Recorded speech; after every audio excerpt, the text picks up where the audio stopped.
नमस्कार, आपण पाहताय कोकणचं नंबर 1 महा चॅनल कोकण सात लाईव्ह बातमीपत्रात आपलं स्वागत। सुरुवात करूया हेडलाईन्सनं। अरुंदा नदीपात्रात अंधारात वाळू उपसा, शिक्षण सेवकांच्या न्याय हक्कांसाठी कणकवलीत एल्गार आणि खरात किती दिवस जगेल यात शंका, प्रकाश आंबेडकरांचं गंभीर विधान। आता पाहूया सविस्तर बातम्या। महिला आरक्षणावरून अंजनी दमानी यांनी भाजपवरती टीका केली आहे, पाहूयात। सुधारवादी विचारांसाठी हा काळा दिवस आहे, विरोधी पक्षाने बँड वाजवून डान्स केला पाहिजे असं म्हणणारे देवेंद्र फडणवीस त्यांना एक आठवण करून द्यायची की खरं तर हे बिल 2023 मध्ये पास झालं, पण 2024 मध्ये याच भाजपने महाराष्ट्रात 149 जागांपैकी फक्त 15च महिला उमेदवार का दिले। एवढंच नाही तर मंत्रिमंडळात आत्ताच्या घटकेला फक्त 4च महिला आहेत। तर तुम्ही एक काम करा ना, विस्तार करा मंत्रिमंडळाचा, 13-14 महिला मंत्री आणा, मगच आम्ही मानू की खरंच तुम्हाला नारी शक्तीबद्दल काही वाटतंय। आणि हा जो ड्रामा आहे ना, अगदी तामिळनाडू आणि वेस्ट बेंगॉल इलेक्शनच्या आधीचा बंद करा, लोकांना कळतं खरं काय आणि खोटं काय। बंधू खरातबाबत प्रकाश आंबेडकर यांनी गंभीर विधान केलंय, पाहूयात। वंचित बहुजन आघाडी आणि बीजेपी यांच्यामध्ये सरळ लढत आहे। एनसीपीचा उमेदवार हा या रेसमध्ये कुठेच नाही अशी परिस्थिती आहे। बीजेपीचे असणारे 2 बळी या ठिकाणी आहेत। ते 2 बळी म्हणजे एक असणारा मुस्लिम समूह आणि दुसरा असणारा ख्रिश्चन। या दोघांना आता असणारा आमच्याशिवाय पर्याय नाही अशी असणारी परिस्थिती आहे। आणि आम्ही असं मानतोय त्या ठिकाणी की पैशाचा प्रभाव जर पडला नाही तर आम्ही 50% मतदान तरी त्याच्यातला उचलू अशी असणारी परिस्थिती आहे। तेव्हा लोकांना आम्ही असं आवाहन करतोय की जे काही तुम्हाला वाटप केलं जातोय ते एका जेवणापुरतं, तुम्ही कुटुंबाला लागणार एका जेवणापुरतं तरी ते पैसे पुरतात का याचा विचार करा आणि मतदान करा।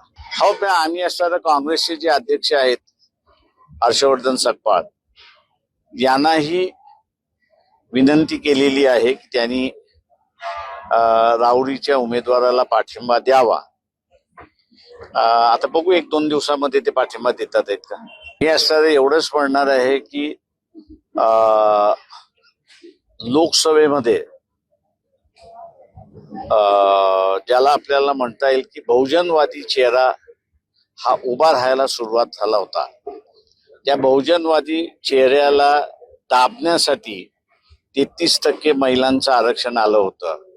सरकारला जर ह्या 33% आरक्षणाचं एवढंच प्रेम असेल तर मग आमचा सवाल असा आहे की तुम्ही ओबीसी महिलांना वगळताय का याचा पहिल्यांदा खुलासा करा।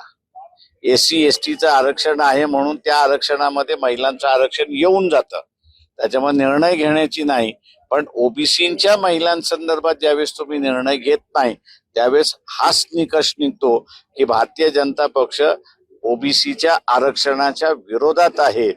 हे ओबीसीने पहिल्यांदा लक्षात घेतलं पाहिजे। महाराष्ट्र तिकीटवरती जितेंद्र शेळकेचा रस्ता अपघातामध्ये मृत्यू झालाय, कुठेतरी हा घातपात असल्याचं बोललं जात आहे। त्याची जर चौकशी झाली असती तर अनेक प्रकरण बाहेर आले असते असं बोललं जाते, काय वाटतं तुम्हाला? ते मला वाटतं त्याच्याही आयुष्य तोही जगेल किती दिवस याच्याबद्दल शंका आहे मला। त्याच्यामुळे असं काय अनेक नाव आहेत त्याच्यामध्ये, त्या सगळ्या ह्याच्यामध्ये जे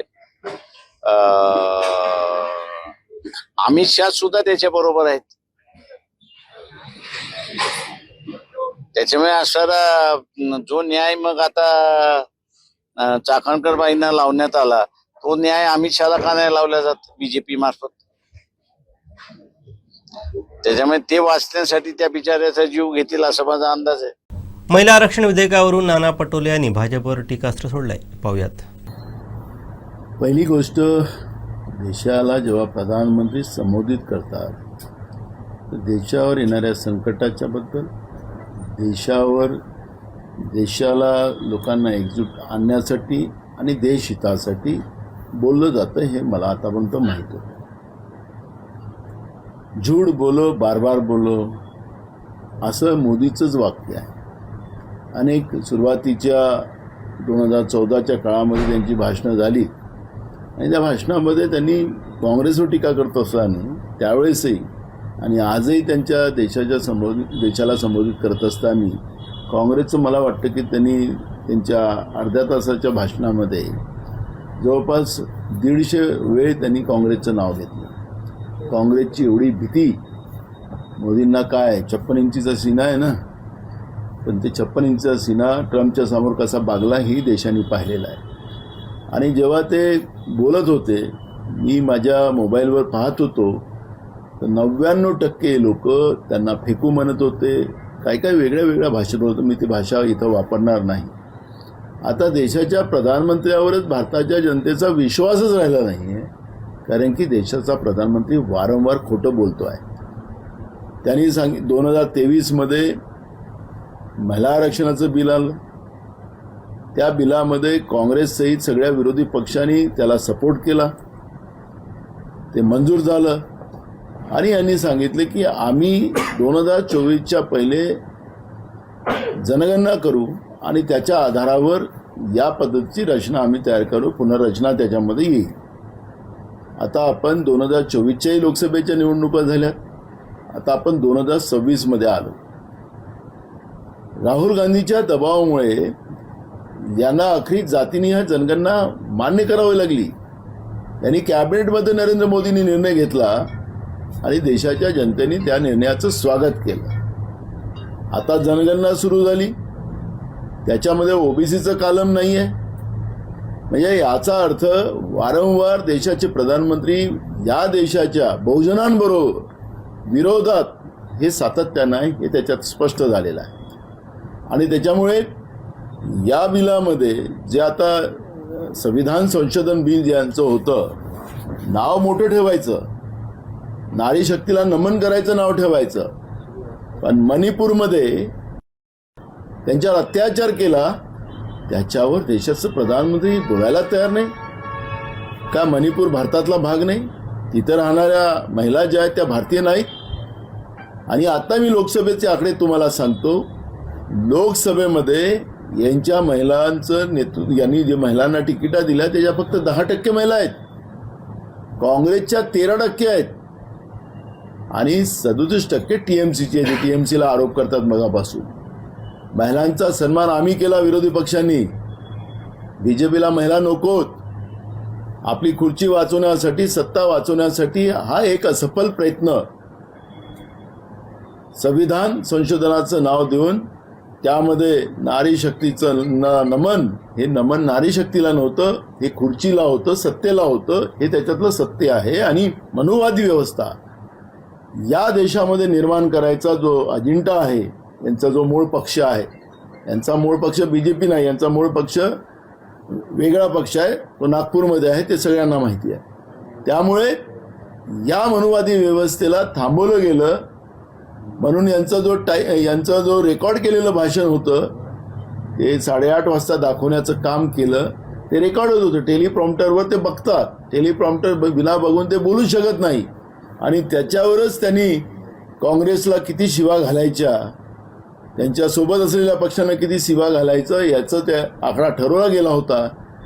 हे देशासाठी नाही, देशाच्या महिलांसाठी नाही, देशाच्या महिलांच्या आत्मसन्मानासाठी नाही, हे सत्ता कायम ठेवण्यासाठी केलेला हा प्रयत्न होता. मनुवादी व्यवस्था स्थापित करायचा प्रयत्न होता. तुम्ही या देशाच्या जनतेला जे सांगितलं होतं की आम्ही जातीनिहाय जनगणना ओबीसीची करू, का केली नाही, का करत नाही? अमित शहा सांगतात की आम्ही पहिले घराचा सर्वे चाललेला आहे, आमची घराची जनगणना चाललेली आहे. घराची जनगणना केली जाते काय? महानगरपालिकेजवळ किती घरं आहेत ते माहिती नाही, नगरपालिकांजवळ किती घरं आहेत त्यांना माहिती नाही, ग्रामपंचायतमध्ये किती घरं आहेत त्यांना माहिती नाही. अशा पद्धतीचं संसदेमध्ये खोटं बोललं जात आहे. तुमच्यामध्ये दम असेल ना, आणि काँग्रेसने भूमिका दिलेली आहे आम्ही या बिलाचं समर्थन करू, पण केव्हा करू की त्याच्यामध्ये OBC, schedule caste, schedule tribe, भटक्या विमुक्त जातींची काय हिस्सेदारी असेल त्या जनगणनेच्या आधारावर तुम्ही करा, त्याला आम्ही सपोर्ट करू, ही भूमिका मांडलेली आहे. देशाच्या बहुजन लोकांना संसद आणि विधानसभेमध्ये बहुजन लोकांच्या महिलांना स्थान मिळावं ही आमच्या नेत्या राहुल गांधींची भूमिका आहे. आणि याचा विरोध नरेंद्र मोदी आणि भाजप करत असेल तर यांना कधी देश माफ करणार नाही. पंतप्रधान नरेंद्र मोदींनी देशाला रात्री संबोधित केल्यानंतर सावंतवाडीत आज राहुल गांधी आणि काँग्रेसच्या भूमिकेच्या निषेधार्थ शिवसेनेनं आक्रमक पवित्रा घेतला आहे. सावंतवाडीत शिवसेनेनं आंदोलन छेडलं. सावंतवाडी विधानसभा मतदारसंघाचे आमदार आणि माजी मंत्री आमदार दीपक केसरकर यांच्या जनसंपर्क कार्यालयाबाहेर हे आंदोलन छेडण्यात आलं.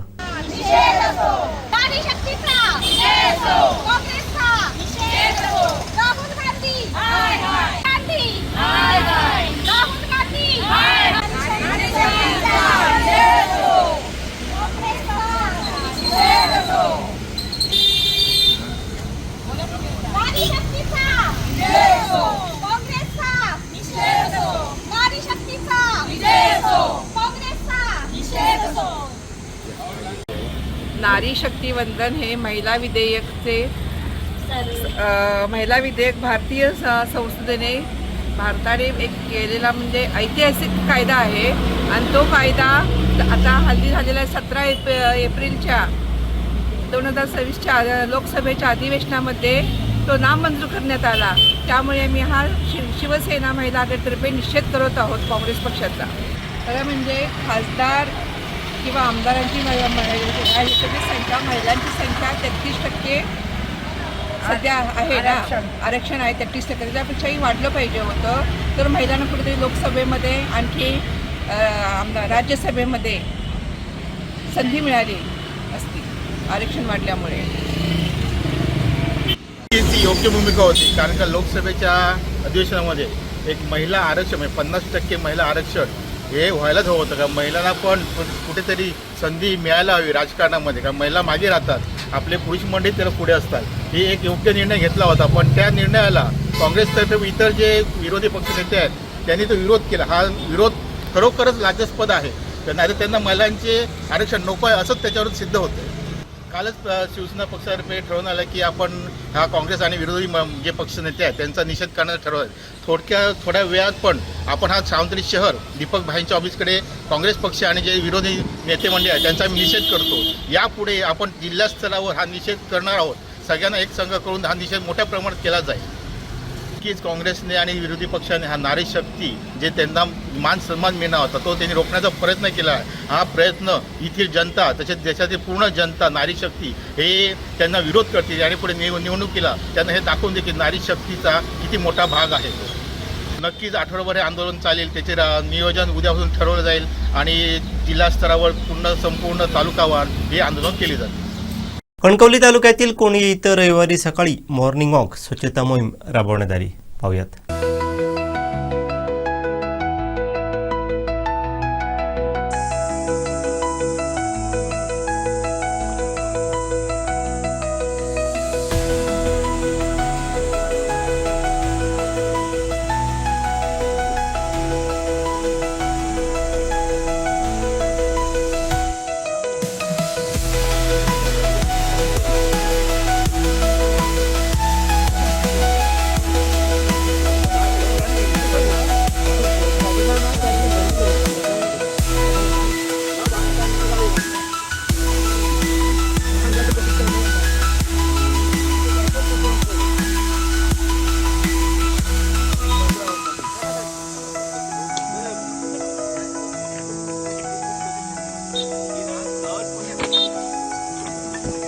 शिक्षण सेवकांच्या प्रलंबित प्रश्नाकडे शासनाचं लक्ष वेधण्यासाठी जिल्ह्यातील शिक्षण सेवकांनी कणकवली इथं एकत्र येत जोरदार एल्गार पुकारला.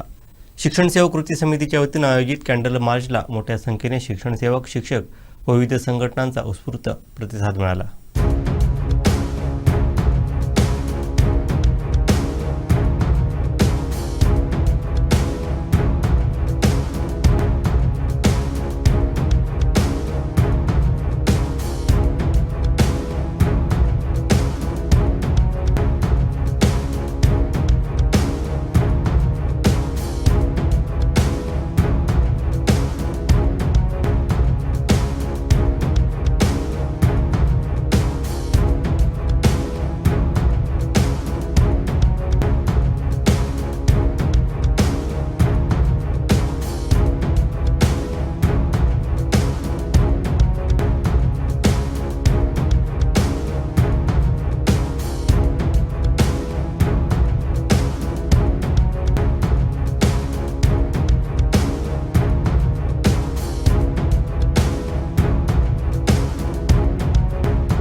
महाराष्ट्रातील शिक्षकांची अवहेलना करू नका, शिक्षण सेवकांची अवहेलना करू नका. 3 वर्ष पूर्ण होत नाही तोपर्यंत तुम्ही त्यांनी शिक्षण सेवकांना कोणत्याही प्रकारचे सहानुभूती दाखवत नाही.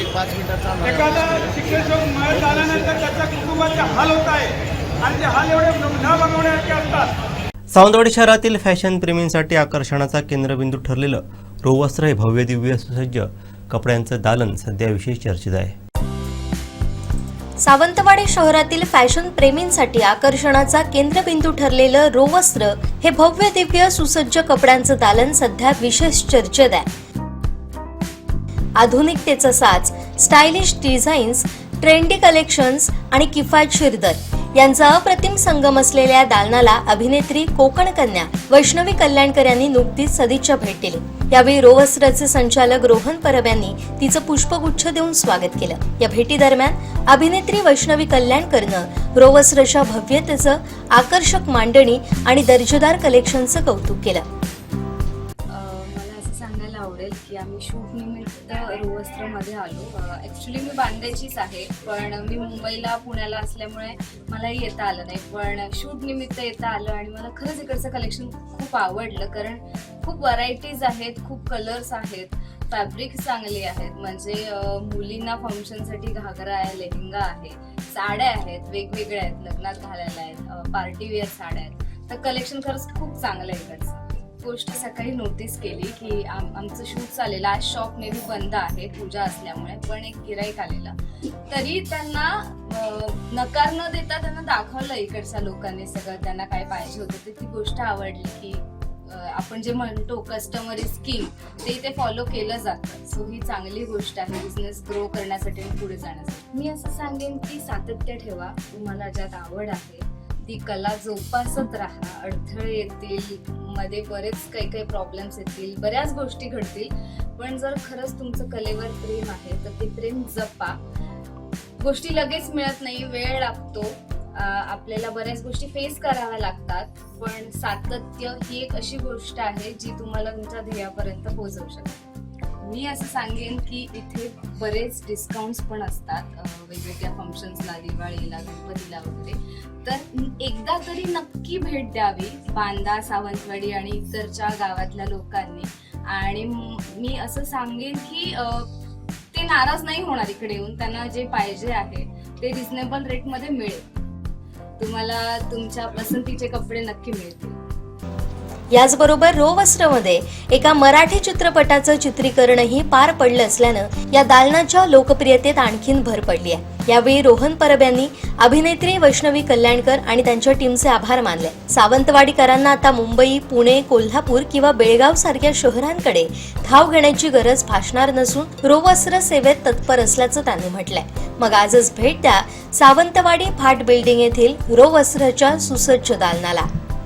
श्रीराम वाचन मंदिर आणि ॲडव्होकेट दीपक नेवगी कुटुंबियांच्या संयुक्त विद्यमानं आयोजित श्रीराम वाचन मंदिरचा 175वा वर्धापन दिन उत्साहात साजरा करण्यात आला. या कार्यक्रमाचं औचित्य साधून कैलासवासी ॲडव्होकेट दीपक नेवगी स्मृती पुरस्कार ज्येष्ठ दशावतारी कलावंत दादा राणे कोनसकर यांना प्रदान करण्यात आला. श्रीराम वाचन मंदिर आणि ॲडव्होकेट दीपक नेवगी कुटुंबियांच्या संयुक्त विद्यमानं आयोजित श्रीराम वाचन मंदिरच्या 175वा वर्धापन दिन उत्साहात साजरा करण्यात आला. या कार्यक्रमाचं औचित्य साधून दिवंगत ॲडव्होकेट दीपक नेवगी स्मृती पुरस्कार ज्येष्ठ दशावतार कलावंत दादा राणे कोनसकर यांना प्रदान करण्यात आला. सेवा केली.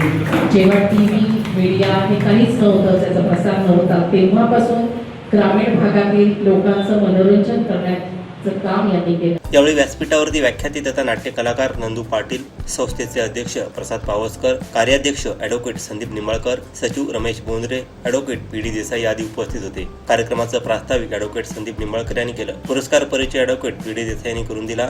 कार्यक्रमाचं सूत्रसंचालन प्राध्यापक डॉक्टर सुमेधा नाईक धुरी यांनी, तर आभार रमेश बोंद्रे यांनी मानले. अरुंदा नदीपात्रात किरणपाणी ब्रिजजवळ अनधिकृत वाळू उपसा होत असल्याची माहिती ग्रामस्थांनी दिली. यामुळे तेथील शेतकऱ्यांच्या जमिनींना धोका निर्माण झाल्याची भीती व्यक्त करण्यात आली आहे. अरुंदा नदीपात्रात किरणपाणी ब्रिजजवळ अनधिकृत वाळू उपसा होत असल्याची माहिती ग्रामस्थांनी दिली आहे. यामुळे तेथील शेतकऱ्यांच्या जमिनींना धोका निर्माण झाल्याची भीती व्यक्त करण्यात आली आहे.